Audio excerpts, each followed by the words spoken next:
ఈరోజు మనం రామప్ప చెరువులో ఉన్నాం.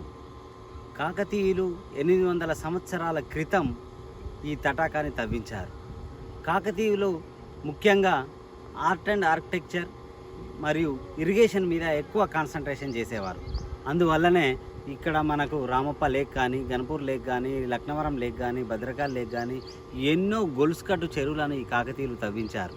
ఎందుకంటే మన తెలంగాణకి కోస్టల్ లైన్ లేదు కాబట్టి మనకు సీ లెవెల్కి మన తెలంగాణ భూభాగం అంతా కూడా చాలా హైట్లో ఉంటుంది కాబట్టి మనకు వాటర్ ప్రాబ్లం ఉండేది ఇంతకుముందు. ఇప్పుడు వీళ్ళు కాకతీయులు తవ్వించిన ఈ చెరువులల్లా పెద్ద పెద్ద లేక్స్ వల్ల మనకు ఈ వాటర్ డ్రాట్ కండిషన్ అనేది మనకు లేకుండా అయిపోయింది. ఇప్పుడు కాకతీయులు తవ్వించిన ప్రతి ఒక్క సరస్సులు కూడా ఇప్పుడు ఎంజాయ్మెంట్ కోసం అది పర్యాటక స్థలాలుగా, పర్యాటక రిక్రియేషన్ సెంటర్లుగా మారిపోయినాయి. ఇప్పుడు మీరు చూస్తున్నది అతిపెద్ద రామప్ప చెరువు. దీని కింద ఒక 8,000 హెక్టార్ల వరకు కూడా మన కల్టివేషన్ జరుగుతున్నది. ఇందులో రమణీయమైన సుందరమైన దృశ్యాలు ఉంటాయి. ఇందులో బోటింగ్ ఉన్నది. ఇక్కడ నుంచి మీకు పర్యాటక అభివృద్ధి సంస్థ ద్వారా కాటేజెస్ ఉన్నాయి, రూమ్స్ ఉన్నాయి. ఇక్కడ మీరు ఎంతైనా ఎంజాయ్ చేయొచ్చు. ఎందుకంటే మానవుడు పుట్టిన దగ్గర నుంచి నదీ పరివాహ ప్రాంతం నుండి బతకడం, అక్కడి నుంచి ట్రావెల్ చేయడం అలవాటు చేసుకొని వచ్చిండు.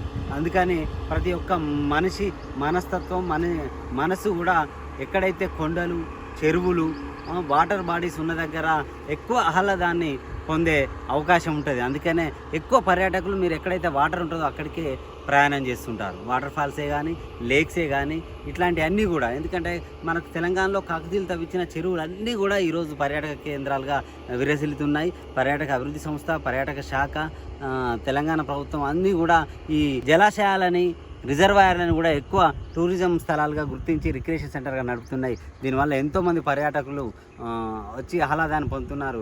దీనివల్ల సమాజంలో కూడా ఒక మనిషి ఆనందంగా ఉండగలిగితే సమాజంలో ఉన్న రుగ్మతలు కానీ, సమాజంలో ఎక్కువ ప్రాబ్లమ్స్ ఉండేయని మనం ఈ పర్యాటక రంగం ద్వారా తెలుసుకోవచ్చు. దీని ద్వారా కూడా ఎక్కువ డైరెక్ట్ అండ్ ఇండైరెక్ట్ ఎంప్లాయ్మెంట్ కూడా జనరేట్ అవుతుంది. ఎందుకంటే మన తెలంగాణలో టూరిజంకి చాలా స్కోప్ ఉన్నది. అందుకే మీరు పర్యటించండి, ఆనందించండి, జీవితాన్ని ఆహ్లాదపరచుకోండి.